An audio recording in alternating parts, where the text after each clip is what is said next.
प्यारे बच्चों, हमने इसके पहले भाग 1 के बारे में संपूर्ण जानकारी ली। अब आज आपका भाग नंबर 2 चलेगा। भाग नंबर 2 बहुत सिंपल है। संविधान का भाग नंबर 2 नागरिकता के बारे में बताता है और हमारे संविधान में नागरिकता के प्रावधान आर्टिकल नंबर 5 से लेकर 11 तक में उल्लेखित है। इंग्लिश में इसको हम सिटीजनशिप बोलते हैं। अब देखना, सबसे पहले मैं आपको 2 चीज़ों से अवगत करवाना चाहूँगा। सबसे पहले, अगर मेरे पास ये एक चित्र मैंने आपके सामने बनाया, एक चित्र और मैं आपके सामने बना रहा हूँ। इस प्रकार के 2 चित्र आपके पास है। अब मैंने एक चित्र में शब्द लिख दिया नागरिक और एक चित्र में मैंने शब्द लिख दिया आपके सामने व्यक्ति। तो अब आपके दिमाग में चीज़ आएगी कि सर डिफरेंस क्या है, हम नागरिक किसे कहेंगे और हम व्यक्ति किसे कहेंगे। देखो, व्यक्ति शब्द के अंतर्गत कोई भी व्यक्ति आ सकता है, चाहे वो भारत का हो या फिर विदेश का हो। मतलब जो भारत नहीं है वो विदेश है। सिंपल, जो भारत नहीं है वो विदेश है। तो व्यक्ति शब्द के अंतर्गत वो तमाम व्यक्ति शामिल है, आइदर वह भारत के हो या फिर वह किसी भारत से परे किसी अन्य देश के हों। अब नागरिक का मतलब क्या होगा? नागरिक केवल और केवल वहाँ का निवासी होगा जो हमने संविधान के भाग नंबर 1 आर्टिकल 1 से 4 में पढ़ा।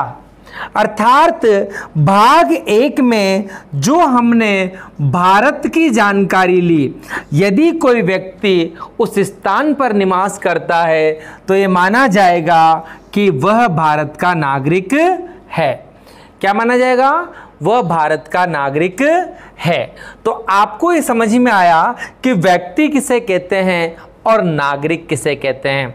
अब हम इसके आगे चलते हैं कि जो हमारे पास संविधान में नागरिकता का प्रावधान है, तो कई बार छोटे छोटे क्वेश्चंस हमारे बीच में आते हैं। उनमें पहला क्वेश्चन तो ये पड़ता है कि भारत में कितने प्रकार की नागरिकता का प्रावधान है। तो प्यारे बच्चों, भारत की बात नहीं करके हम पहले बात करें कि नागरिकता 2 प्रकार की होती है। नागरिकता एक होती है इकहरी नागरिकता, या फिर आप बोल सकते हो इसको एकल नागरिकता। और जब एकल शब्द है तो एक फिर हमारे सामने आता है शब्द, और वो शब्द है दोहरी नागरिकता। अब ये दोनों प्रावधान विश्व में है। एकल नागरिकता का प्रावधान हमने भारत में ब्रिटेन के संविधान से लिया गया है। ब्रिटेन में एकल नागरिकता का प्रावधान है, जबकि अगर हम अमेरिका की बात करें तो अमेरिका में हमारे पास दोहरी नागरिकता का प्रावधान देखने को मिलता है। अब इनमें डिफरेंस क्या है? डिफरेंस ये है, जब हमने राज्यों की व्यवस्था देखी थी तब हमने बात की थी एकात्मक राज्यों की बात की थी, हमने संघात्मक राज्यों की बात की थी, हमने परिसंघात्मक राज्यों की बात की थी, अर्धसंघात्मक राज्यों की बात की थी। तो देखना, सिंपल सा डिफरेंस है इसके अंदर। इकहरी नागरिकता हमने ली ब्रिटेन में, और ब्रिटेन में हमने ये समझा था कि अगर ये केंद्र है तो वहाँ केंद्र ही सब कुछ है, वहाँ किसी राज्यों का प्रावधान नहीं है। मतलब ये कहा था कि केंद्र यहाँ सर्वे सर्वा हैं।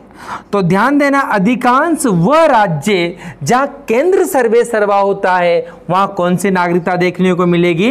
इकहरी नागरिकता का। लेकिन दोहरी नागरिकता का में यह है कि वहां केंद्र सर्वे सर्वा नहीं थे, वहां केंद्र सर्वे सर्वा नहीं है, वहां राज्य भी सर्वे सर्वा है। ध्यान देना। तो अधिकांश ऐसे देशों में सबसे पहले क्या होता है? राज्य की नागरिकता ग्रहण करनी पड़ती है, फिर उसके बाद केंद्र की नागरिकता ग्रहण करनी पड़ती है। ऐसे प्रावधान कहाँ पर थे? हमारे पास अमेरिका में। तो ध्यान देना, हमने भारत ने ब्रिटेन की व्यवस्था को अपनाया है, इसलिए भारत में क्या है? इकहरी नागरिकता है।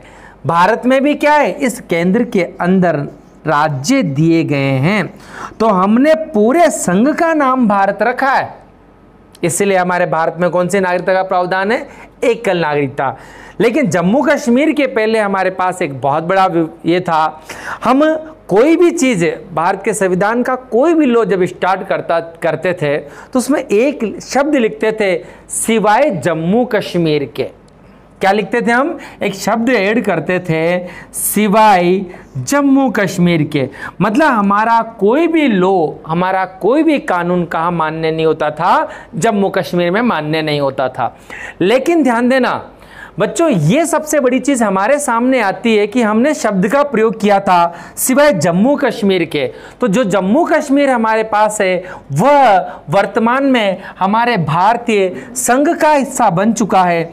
इसीलिए हम ये कह सकते हैं कि अब संपूर्ण भारत में कौन सी नागरिकता होगी? एकल नागरिकता। अर्थात अब ये कहा जा सकता है कि भारत में अब दोहरी नागरिकता का प्रावधान नहीं है। तो आपको ये समझ में आया है कि नागरिकता क्या होती है। अब हम 1 बाय 1 एक से बढ़कर आगे के पूरे आर्टिकल देखेंगे। अभी हमने इसमें देखा है कि किस प्रकार से व्यक्ति का और नागरिक का हम पहचान कर सकते हैं और नागरिकता के प्रावधान किस तरीके से होंगे। Thank you.